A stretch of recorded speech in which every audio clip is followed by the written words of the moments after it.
Hello, thank you for joining me.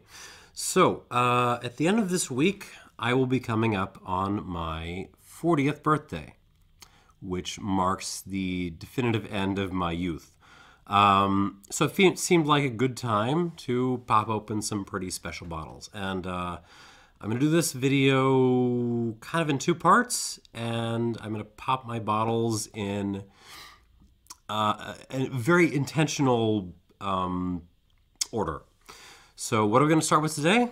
Today we're going to start with one of the most sought after whiskeys in the world.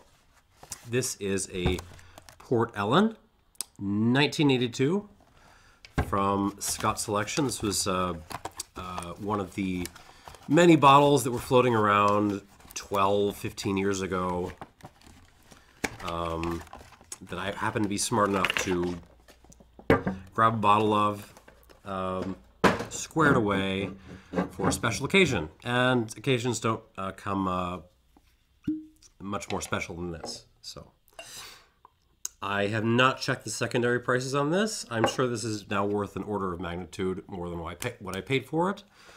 Annoyingly, I did not pay that much. Okay, so this is Port Ellen. There's not a lot of information on this bottle. It was bottled in 2005, distilled 82. No age statement, though. Not even on the box. Usually, if you look at this little stickery thing on the bottom, you will get. They will at least tell you the age, but nothing. But it's got to be 22, 23 years old. No information on the oak, but it is declared as natural strength, undiluted, and unchill filtered. Nothing about natural color, but you know, I'll take what I can get. Scotch Selection, of course, is. I'm a Scot, so you know that's fun. But really, it's related to a gentleman named Robert Scott. This is or at least it used to be, the captive independent bottling series from the Speyside distillery. The Speyside distillery being one of the more confusingly named distilleries in Scotland.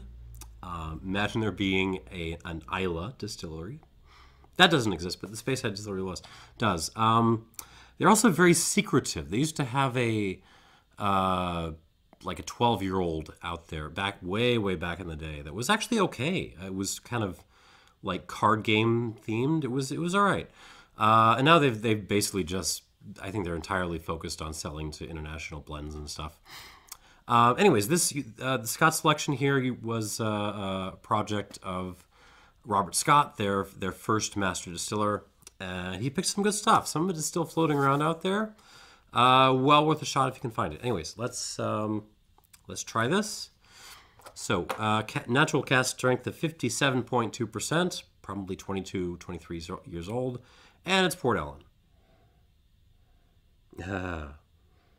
Okay, so again, Port Ellen, probably the second most famous closed malt distillery in Scotland, right after Brora.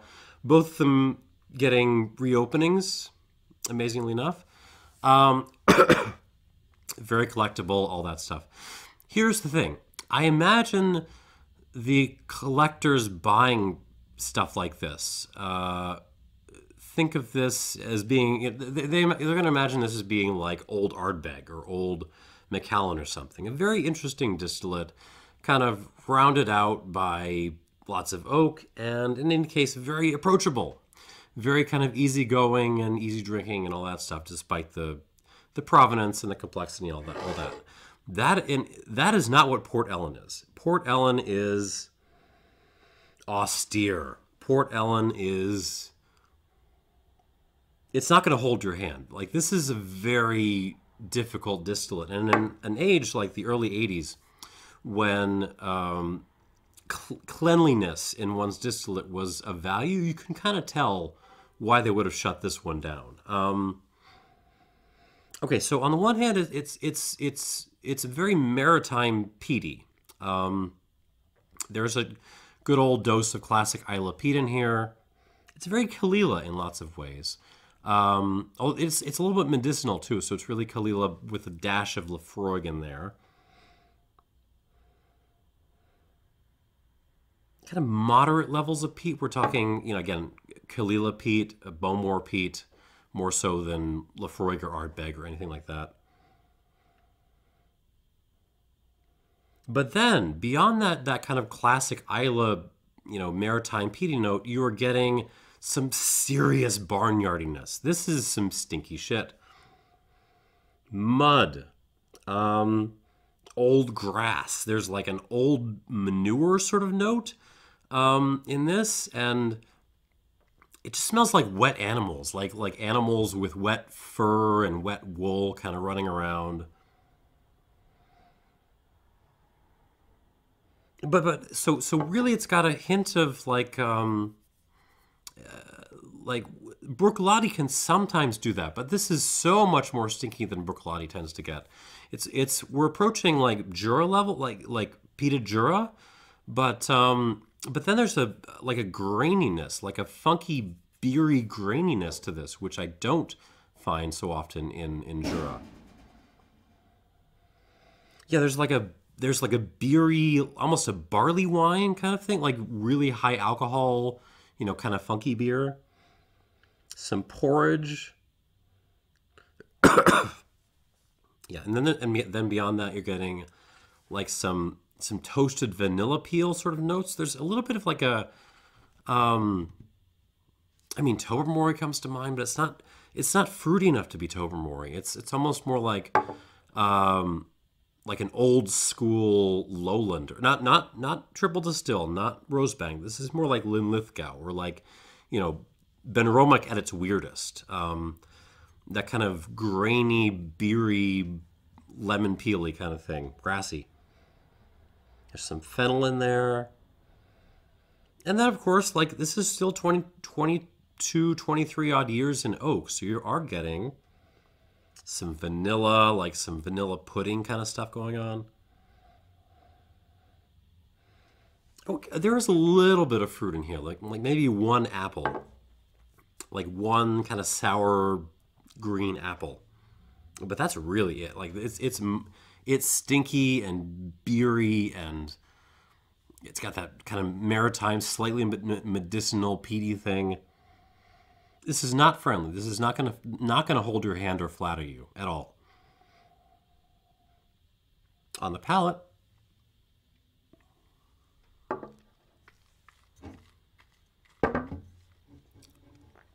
really mostly follows the nose. Really peppery. I wasn't really getting a lot of pepper on the nose, but on the palate, it's very present. So we're getting, peat, seawater, little bit of iodine, like one bandage, black pepper, lots of black pepper, but then wet animals, old grass, old manure, and then funky beer, more kind of a Doppelbock kind of thing now than barley wine. Toasted lemon, oatmeal, some aniseed, almost even like a mustard seed sort of note. Sorry. Vanilla, certainly some vanilla, like a vanilla bean kind of thing. But really, like, the oaky note becomes more like an English breakfast tea kind of note. It's more like, classic, like breakfast tea, one lump, cream, that kind of thing. That's what I'm getting here.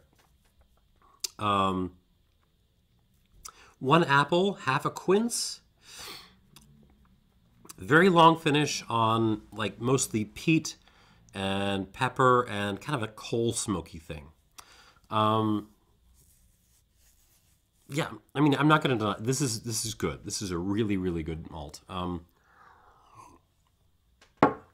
got my squirter right here. Okay, I'm going to give this some water. We'll come back to it.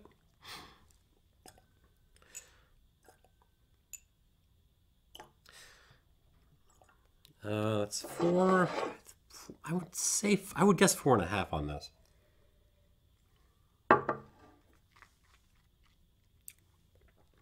Yeah, just 4.5. Seems like enough. All right.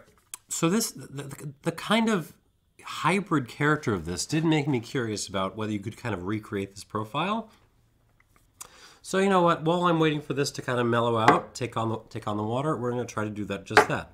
Here's my fresh glass. Here's a measuring cup. What I'm going to do, since this seems very like Kalila-ish, but with some weirder stuff on the side, I'm going to start with some Kalila. I've had this miniature of the 12-year-old lying around forever, and I just haven't reviewed it because it doesn't really do much for me. But I'm going to use it as the base of this. So it's going to go a 1/4 ounce of standard Kalila 12-year-old. And for my farminess, I'm going to throw in some Jura Prophecy. I've still got some of this around.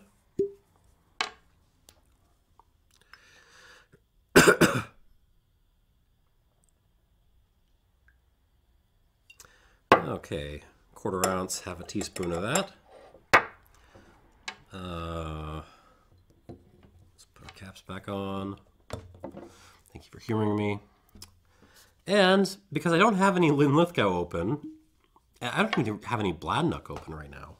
I should really get around to buying the 11-year-old one of these days for review purposes. I am going to go with a Laphroaig, cast strength Laphroaig. This one was particularly beery, so I'm going to use. I'm not going to do a full half teaspoon. I'm going to go. Oh well, whatever. A little bit less than half a teaspoon. And there we are. So this is a blend of Kalila and Jura and Laphroaig, with the idea being to recreate the Port Ellen profile. Needs some more stinky farminess in there. I'm going to add a little bit more Jura. Okay, there we go. So I was really thinking the backbone of this would be the Kalila. I would need more of that, but no, it's really the Jura that's the kind of providing the heart of this. There we go.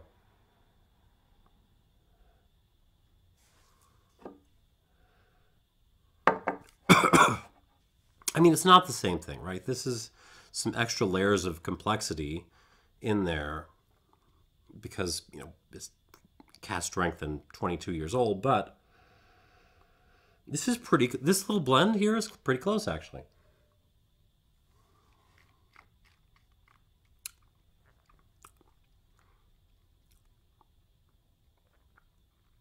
That's really close, actually. I could actually buy this as a young, you know, Port Ellen. It's got the stinky, austere quality to it.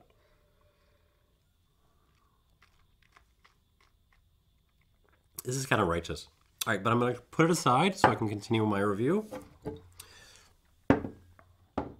Anyways, experiment at home. Don't FOMO too much if you just missed out on all the old Port Ellen bottlings. Okay, here we go. Back to my 1982. Now with some water on the nose. Oh, okay. With water, this fruities up quite a lot. There's like a spiced cider kind of thing going on. A lot of like cinnamon stick happening. A lot of, yeah, just like spiced cider is what I'm getting. But it hasn't really lost all the stuff from before. Like the peat is still there, the maritime peat. The farmy beery stuff is still very austere. Which is kind of the fun thing about this stuff, right? Like it's an old-fashioned profile that doesn't feel like it fits in with the modern world of, you know, infant cask finishes and stuff. On the palate,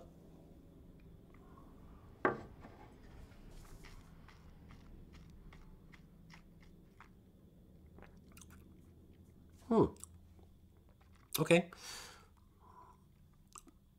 Again, it's still like maritime peaty and farmy and beery, but the pepper comes out a lot more. This is very peppery now. And the cinnamon comes out. There's a lot of kind of cinnamony, I would say stewed tea kinds of notes. So cinnamon tea, if that makes sense. And some more rocks, some more minerality is happening now.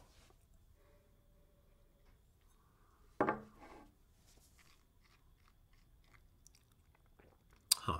And even though I was saying that Laphroaig was maybe, or Tobermory was too peaty for this, or too fruity, I'm sorry, just bringing too much fruit. Now that I'm trying this with water, it's fruiting up enough that now I'm thinking maybe like old Laphroaig would be the closest parallel to this. So, and now I think about it, like those late 90s batches, the 97s, 98s, are probably pushing this age these days. And if you can grab one for a decent price, go for it. Those are going to be good. Those are going to be real good.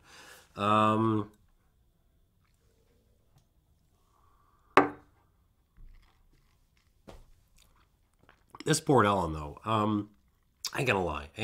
This is good. This is really good. This is great.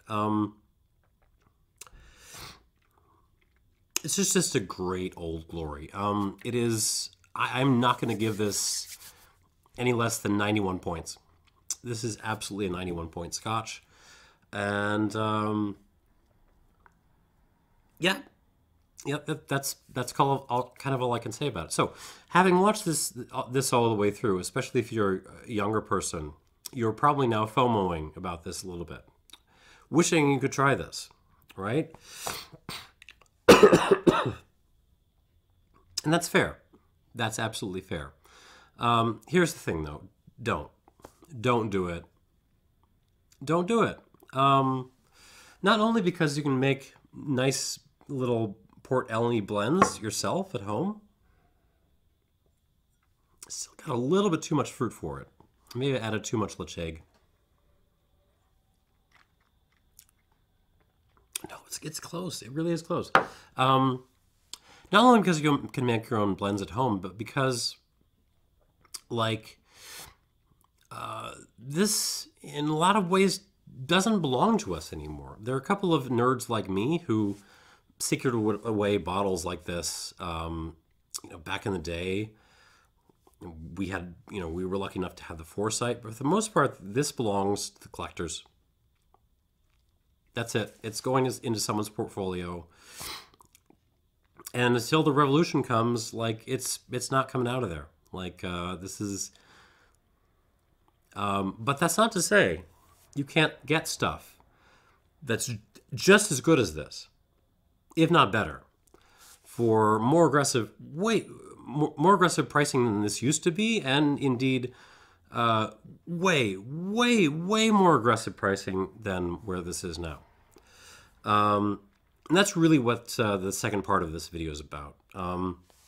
This kind of represents what used to be I wouldn't say the king, but a standard of what people should be chasing. And to some extent, that's what killed stuff like this, that it got well enough known that the collectors just grabbed it. But there's other stuff out there now that you should be chasing and secreting away. And that's what the next video is about. So don't buy this. Buy what I'm going to talk about in about 3 or 4 days from now. Thanks for watching, and cheers.